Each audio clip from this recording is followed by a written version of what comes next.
Olá, vamos agora à aula 3 do tema 5, que é potencial elétrico. Essa aula 3 é dedicada a explicar e apresentar expressões para o potencial elétrico devido a várias cargas, né? Então, a situação mais geral é aquela na qual tenho aqui uma carga Q1, aqui eu tenho uma carga Q2, aqui eu tenho uma carga Q3, né? Uma carga Q4, N cargas, nesse caso, N igual a 4. Né?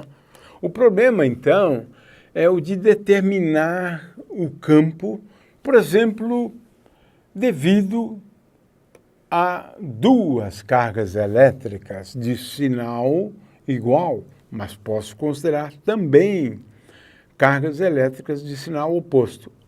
O fato é que agora não quero mais considerar uma carga. Eu quero 2, 3, 4, 5 cargas. Né?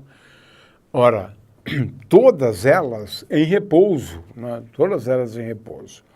E eu quero aqui, na verdade, lembrar, né, que o potencial elétrico gerado por uma carga Q, aqui, por uma carga Q, ele depende tão somente da distância desse ponto P até o ponto que eu estou considerando, um ponto do espaço. Eu estou determinando V, o potencial, né? Eu estou determinando o potencial V num ponto P, caracterizado pelo vetor posição R. E R é este vetor posição aqui. Né? Então, nós já sabemos do potencial gerado por uma carga Q. Se eu tenho aqui, na realidade, duas situações distintas, que eu quero sempre chamar a atenção para isso, né? Que é a situação na qual a carga está na origem, né? Adoto esse referencial aqui, né?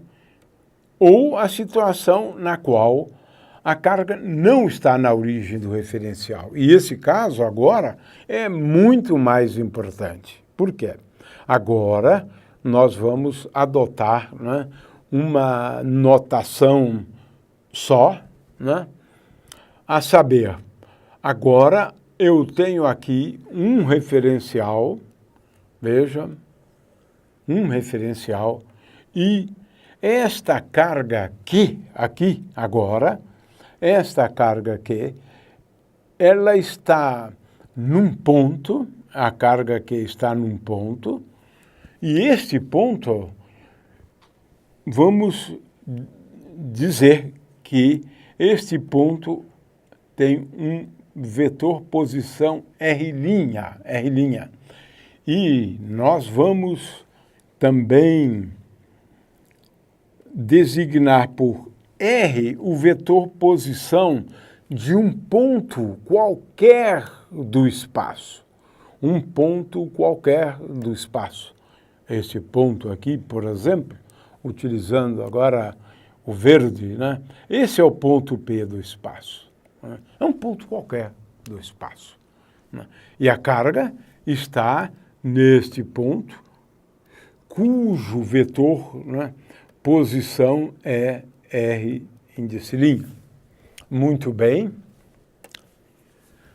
Agora, vamos ao que interessa. Né?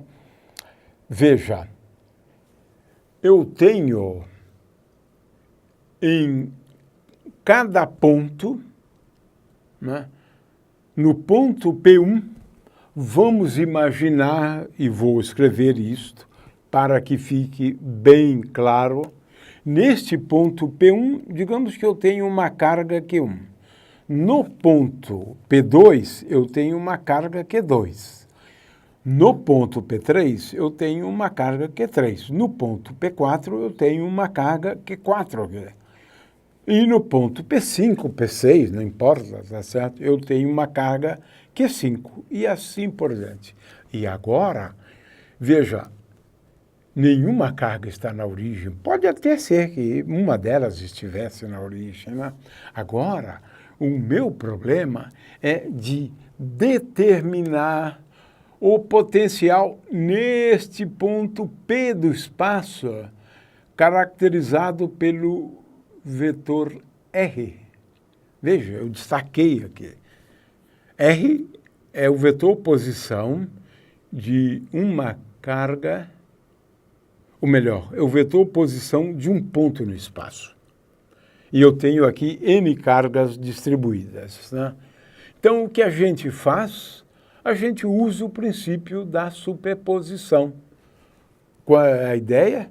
O princípio da superposição especifica que o potencial neste ponto P, portanto, V de x, y e z, né? Esse potencial ele é dado pela soma dos potenciais, que eu vou chamar de VI, onde, né, I vai de 1 até N, se eu tenho N cargas elétricas, né? Então, o potencial neste ponto, ele é dado pela soma dos potenciais gerados por cada uma das cargas elétricas neste ponto. Então, em princípio, a coisa é bastante simples. Por quê? Sabemos que o potencial, vamos escrever isto aqui, o potencial VI, a iésima carga, qualquer que seja ela, esse potencial ele é dado por QI dividido por 4π epsilon 0, 1 sobre módulo de R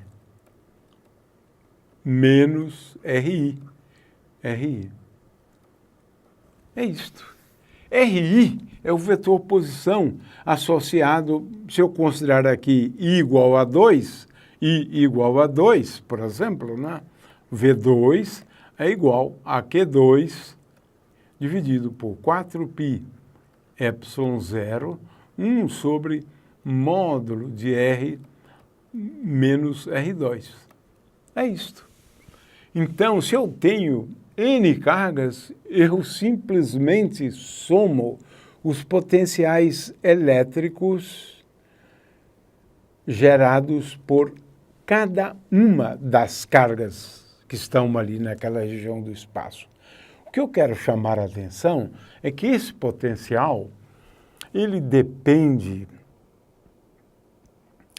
apenas, né, da distância entre esses dois pontos, o primeiro.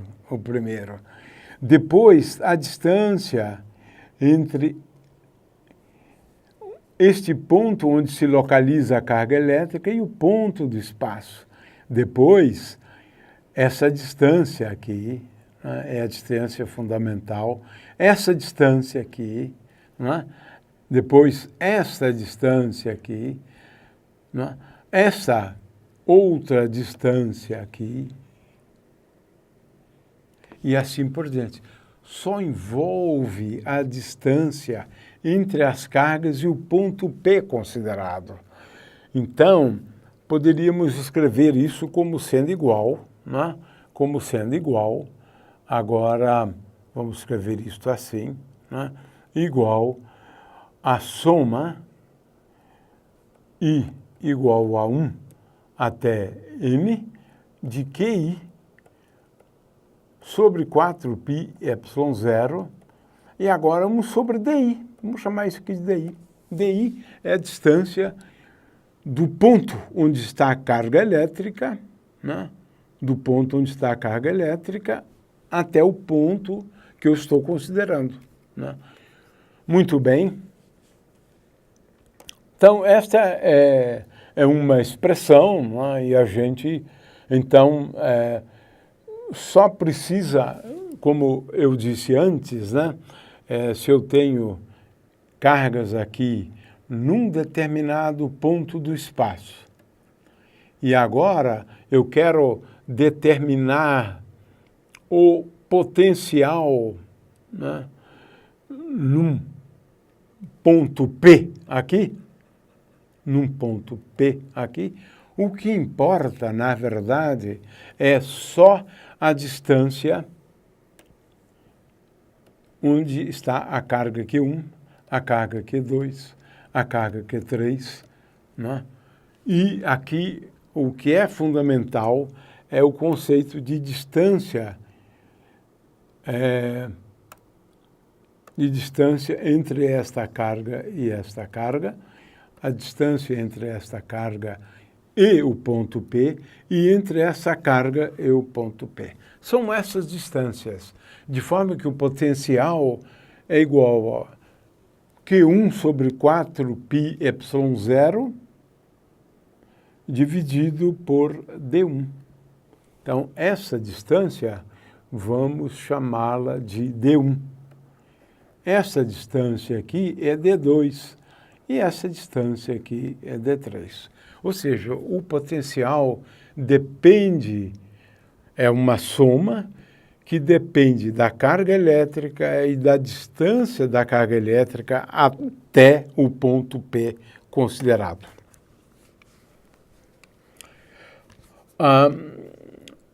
Vamos agora relacionar o conceito de potencial com energia potencial eletrostática. Já queremos chamar a atenção que a energia elétrica é uma energia compartilhada, energia potencial elétrica, energia compartilhada. Então, se eu tenho duas cargas elétricas, a energia eletrostática, ela é uma energia compartilhada, né? Aqui eu estou, na verdade, chamando atenção para superfícies equipotenciais de duas cargas elétricas, né? Aqui é o potencial devido a cargas elétricas de sinais opostos, né? E eu posso escrever uma expressão para o potencial de duas cargas elétricas de sinais opostos. É curioso observar, né, que essas superfícies equipotenciais têm essa forma aqui, isso no espaço em 3 dimensões.